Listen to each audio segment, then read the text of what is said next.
and welcome everybody. We hope you're having a good Sabbath. I'm here with some ladies from Cisco, Texas. And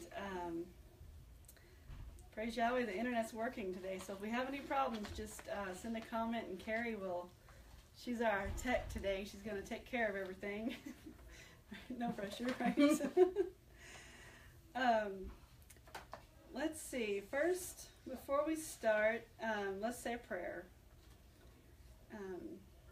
Let's pray.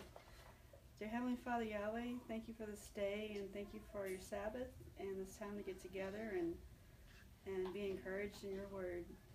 Please bless us and that we would we'd learn what you'd have us to learn and that we'd be encouraged. And we ask this in Yeshua's name. Hallelujah. Okay. Well, first things first, I'm going to read this because it's important that we maintain the respect of the Sabbath as we're instructed to do in Isaiah 58. We ask that everyone please abide by the following guidelines. And also, if anybody's online, go ahead and send a message so we know that we're live. Does it say that? It says live. Oh, it does. Okay. Yes. Cool. All right. And so, first of all, there's to be no disrespectful language or disagreeable language towards the speaker or anyone present. And because we're all in different stages of understanding, there's a good chance that we may not agree with one of the topics that's presented. In that case, we ask you pray and study and wait on the Spirit of Yahweh to give you guidance. Use positive language in ways to get your message across, and listen completely before speaking to ensure you understand what's being said. And please be aware that there may be presentations that the leadership of AOY may or may not endorse, so if you have any questions on a topic, feel free to ask one of our elders or deacons. And raise your hand or comment if you have a question, and the moderator or presenter will call on you. Please remember that respecting the Sabbath is respecting the Father and our Savior, so let's be on our best behavior. Okay, that's all out of the way now. So, today we're going to talk about thriving, how to reach our full potential in Yahweh. And so let's get started.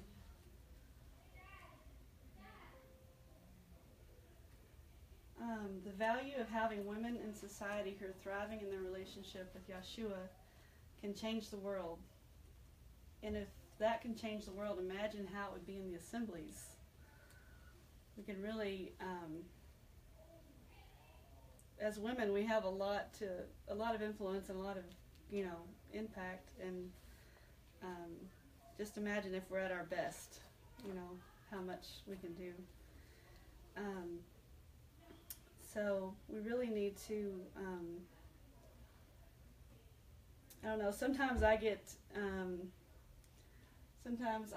like where I only see, right in front of my face. I can't see the big picture.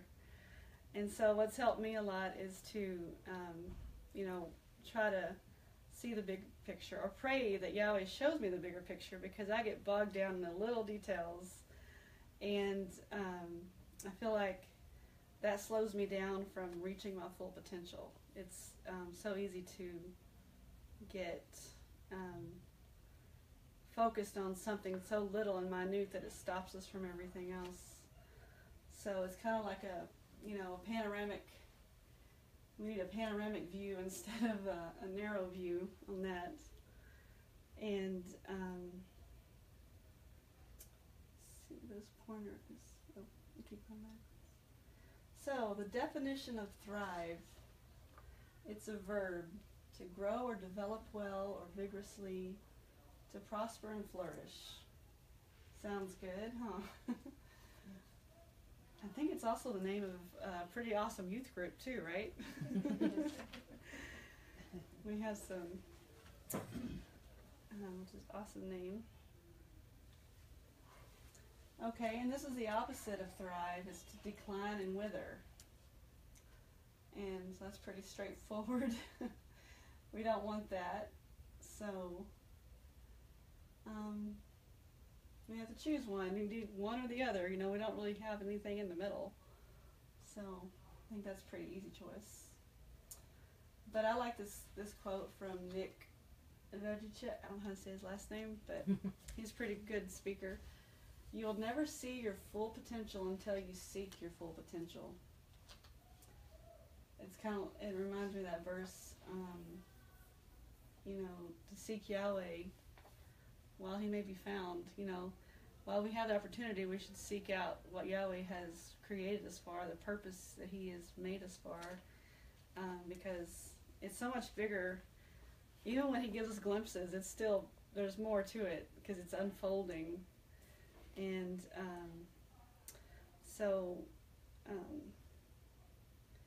Yeshua can give us a lot of, I keep doing that. Okay, here's a good verse. I think it talks about thriving pretty good. He or she will be like a tree firmly planted by streams of water, which yields its fruit in its seasons, and its leaf does not wither. And in whatever he does, he prospers or thrives. It's the same word. But I haven't lived anywhere yet where there's a leaf that doesn't wither, unless it's maybe an evergreen tree. But can you imagine, being tapped into what Yahweh is talking about there? There's a lot that we can do. And I like this one. It says, the generous man or woman will be prosperous, which is goes along with will thrive. And he who waters will himself be watered. I don't know about y'all, but I've seen that a lot where, people, you can't outgive Yahweh. You just keep giving and giving. And he even says to test him if he will not open up the windows of heaven. So there's, we can't outgive him. We're his agents, and he's the one with the bank account, and it's unlimited on the blessings and the gifts, and as long as we show up and do what we can, he adds the rest. The definition of generosity. The quality of being kind and generous, and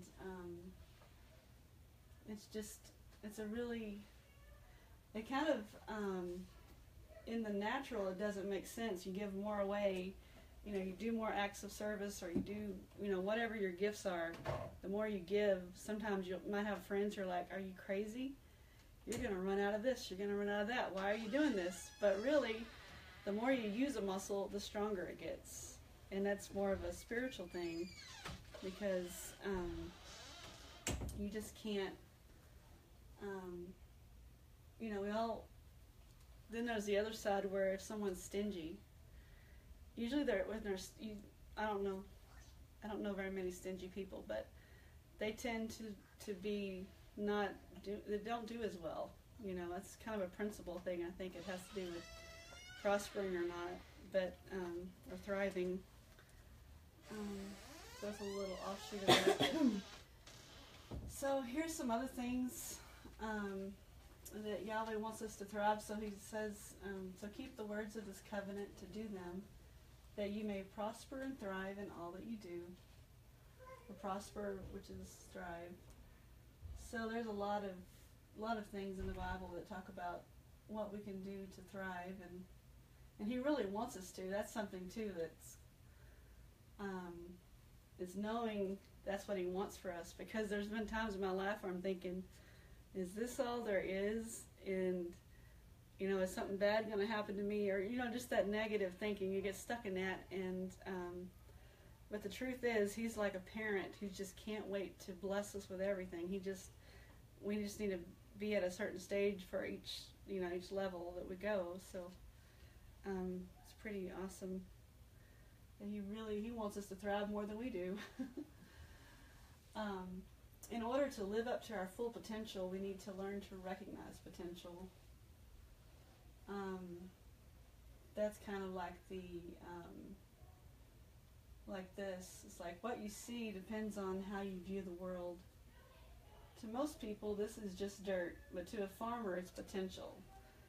So recognizing the potential really helps, is a good place to start, because you know, when you plant a garden, you're believing in tomorrow. So you're keeping your hope alive that you can, you know, that Yahweh does have good things in store. But it takes, you know, just like planting a garden, as you all know, it takes time and planning and maintenance, and don't give up. So we do have hope for the future. And keeping that hope alive is important. It's like that little plant before it starts producing tomatoes. We got to kind of, you know, shelter it to whatever degree, depending on the stage, and so we can reap the harvest. Because sometimes we all know what happens when our tomato plant gets destroyed. Then we're, you know, that's not good. We have to protect that hope. And this is one of my favorite verses in Jeremiah 29:11. For I know the plans I have in mind for you, says Yahweh. Plans for well-being and not for bad things, so that you can have a hope and a future. So he has big plans for us that we haven't even fully unlocked.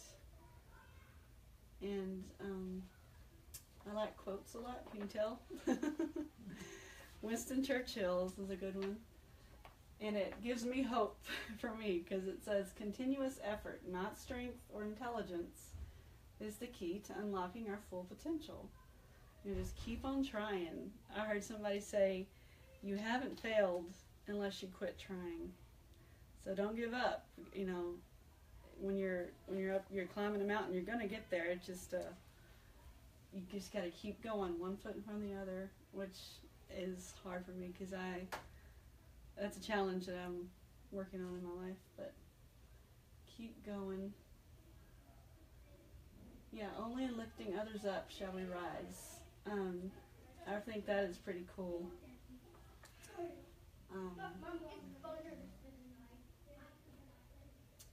That's like a Yeshua principle, I think. Oh yeah, and the fears. Sometimes, what are some of the things that stop us from reaching our full potential? Fear would be a big one. You know, afraid of, like Carrie's overcome, like a fear of, like, you're going for your master's in psychology, is that right? Marriage and family therapy. Yes. Okay. To me, that is awesome. But personally, I would love to do that, but there were fears that have stopped me from doing something like that. But you are unlocking your full potential by, you're not, you know, because did you have fears at the beginning at all? Like, can I do this? Yes, is this going to work? How's this going to work in my life? Yes, absolutely. Yeah, so you know that the fears we don't face become our limits. So we can't let fears keep us confined. So I admire you for that, you know, and I'm sure you ladies have also done things, you know, pushed beyond. It's scary, but you went and did it anyways, and then, wow, you found new territory in your life. So, yeah, and this goes with it. Everything you've ever wanted is on the other side of fear.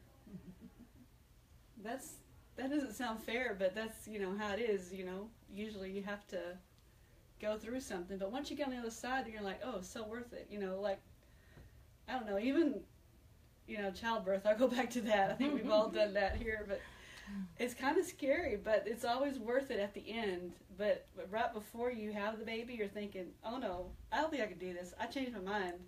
It's like, well, there's no going back. You're going to have this baby, but, you know, you want the baby. You're just afraid of the unknown, or even sometimes the known, you know, for that matter. But it really helps to, you know, fear is just a bully that's trying to keep us, you know, pushed around on the playground. So we need to, you know, go on past that.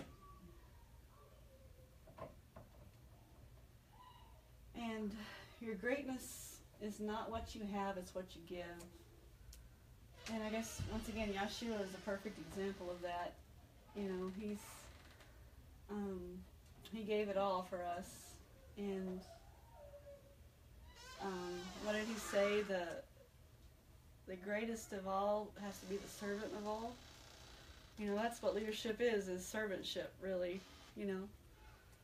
So, and is there everything good on the broadcast? Or? Yes, There's no comments, unless Okay. I don't know where to look. Oh no, you're good. You're good.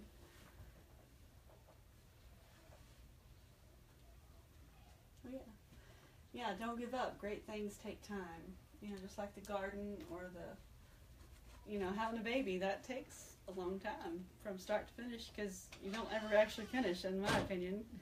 You know, I have a 20-year-old and she's a grown woman, but I still feel like it's still a process we're, going through. Oh yeah, this verse is really good because anxiety is another type of fear. This helps to get through a lot of things. Cast your anxiety on him because he cares for you. 1 Peter 5:7. That should be, I want that one hanging on my wall because when you get all this, you get bogged down in these fears and irrational thoughts. You need to be able to just give them to him so you can go about doing what you want to do. Because the enemy doesn't want us to reach our full potential. He wants to squash us before we even start, blooming to produce fruit. He wants to stop that. So that's his favorite. One of his favorite tools is discouragement, distraction, depression, anxieties, fears, all of those weeds you don't want in your garden. And don't wait for opportunity. Create it. And you see a need. You see like you're talking about that course for learning Hebrew. You didn't just wait for something to come on. You found it, and you're like, hey, I'm going to do this. And you have to be proactive because if we're not proactive, we're going to be stagnant. So it's either thrive or what's the word? What's the opposite of thrive? Wither and decay and all that. We don't want that. So it's we're either going up or we're going down, but we're not like just hovering, I don't think. And to reach our full potential in Yahweh, we need to look at what Yeshua taught his disciples, which is really cool. I was reading this story, and here's a picture for it, if you want to. I couldn't find a Hebrew-looking Yeshua, but I found a Yeshua, so we will discriminate against him. But it's found in the stories in Luke chapter 5, and I'll just read it. It says, one day as Yeshua was standing by the lake of Gennesaret, all the people were crowding around him, listening to the word of Yahweh. So let's put ourselves there. He was standing by the lake, and all these people were crowding around him to hear him. And I'll shut this door quick. He saw at the water's edge, he saw these two boats that were left there by the fishermen who were washing their nets. So it looks like these guys are not listening to him teach. They were too busy working. Yeshua's here, the big headliner. And, I'm sorry, let's see if this is... Okay, it's not locked. Get the liquor up. Okay, so Yeshua's there, and he's talking, and everybody's there to hear Yeshua talk about the word of Yahweh. And so there's these two boats there. The fishermen left them there, and they're washing their nets. So it looks like these guys were not even there to hear him. They were too busy working. And do you ever notice how much time we spend getting ready to work and going to work? And not that that's a bad thing, but it's a lot of time in our lives are invested in working and making a living. We like to think if it was us there that we'd be listening at Yeshua's feet, and we would just... But I have to be really honest with myself about how I spend my time, because that's something I am not... It's not as good as I want it to be. It's like... it's so easy to be distracted by... Or else when I'm not actively working, I'm thinking about it, and all those... Or bills or...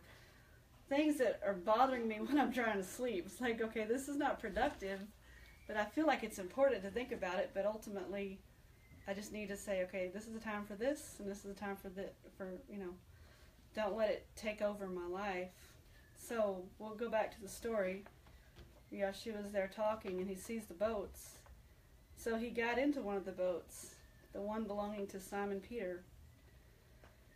So that's kind of interesting too. He gets into this boat. These fishermen are up here fishing, and he's there to present a conference for all these people. And he gets into the boat. And I think that kind of indicates, Yeshua meets us where we are right now. Like he'll come to work and have lunch with you, or what, he has that. He comes where we're at. And he asked him to put the boat out from shore. And then he sat down and taught the people from the boat. So he's bringing his message to these guys. Yeshua makes himself available and cares enough to show us a better way.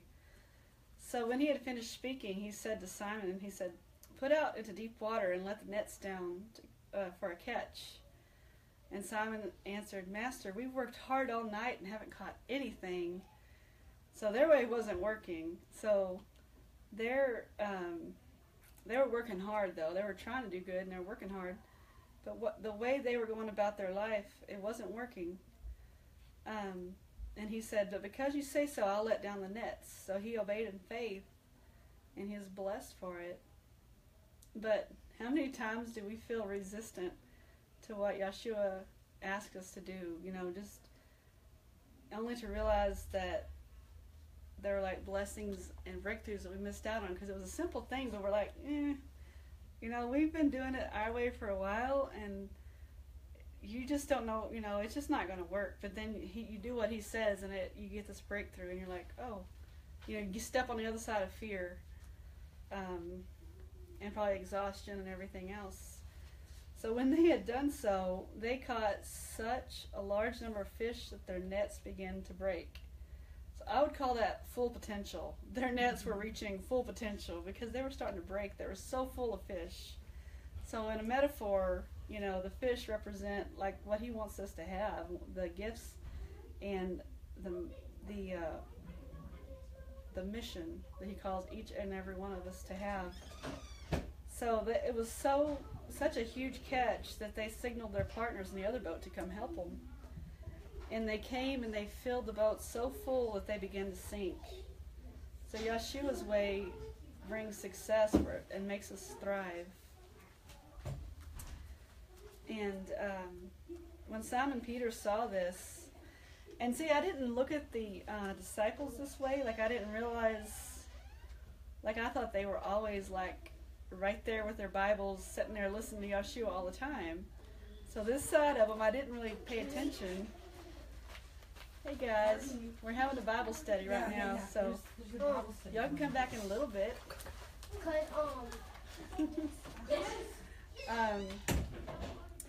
So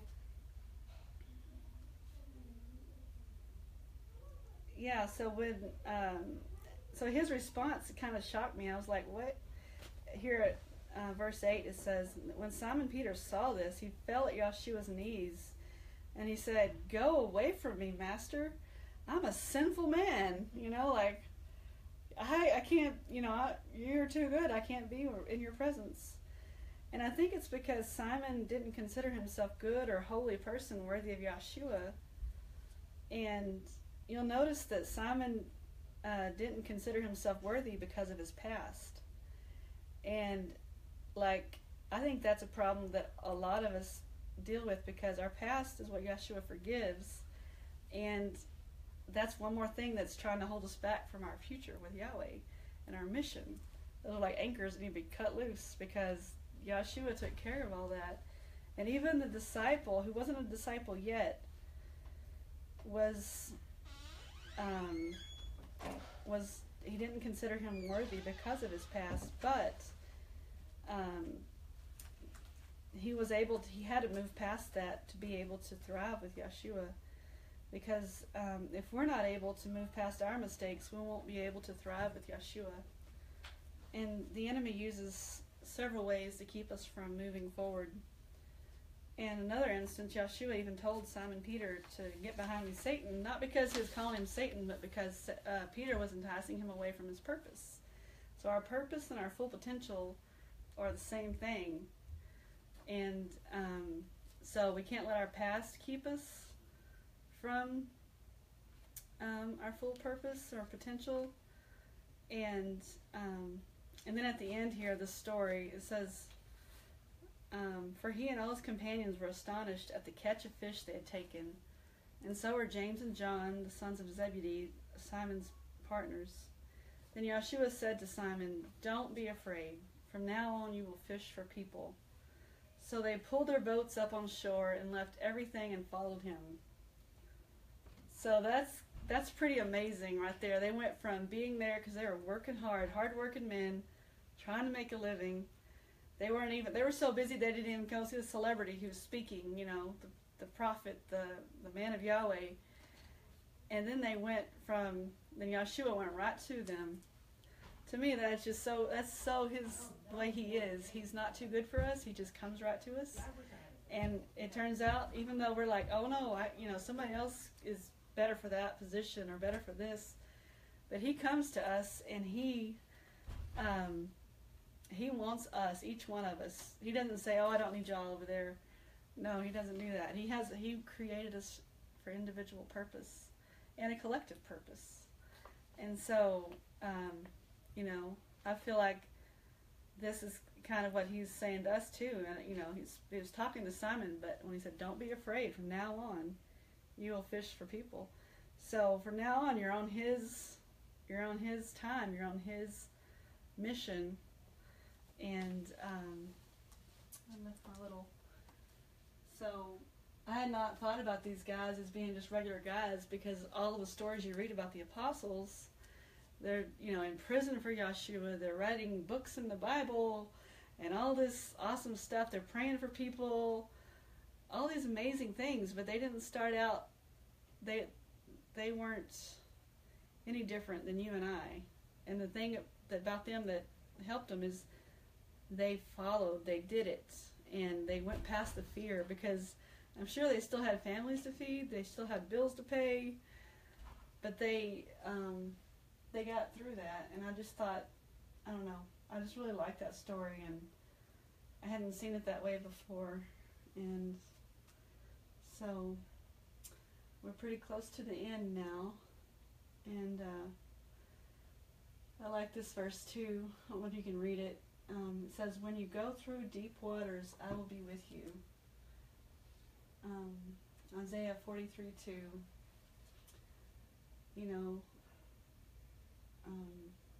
There's so many things, but he doesn't make us go through it by ourselves. He's there with us. And, just like a parent keeps picking up a child when they learn how to walk. Pick them up, dust them off, get them, And, life begins at the end of your comfort zone. So, that's all I have. And I don't know if anybody would like to close in prayer, or I can, or if you have questions or comments or discussion, we want to talk about the story, or it's open, so, and if not, it's okay too. We can talk a little bit later. I'll check this real quick.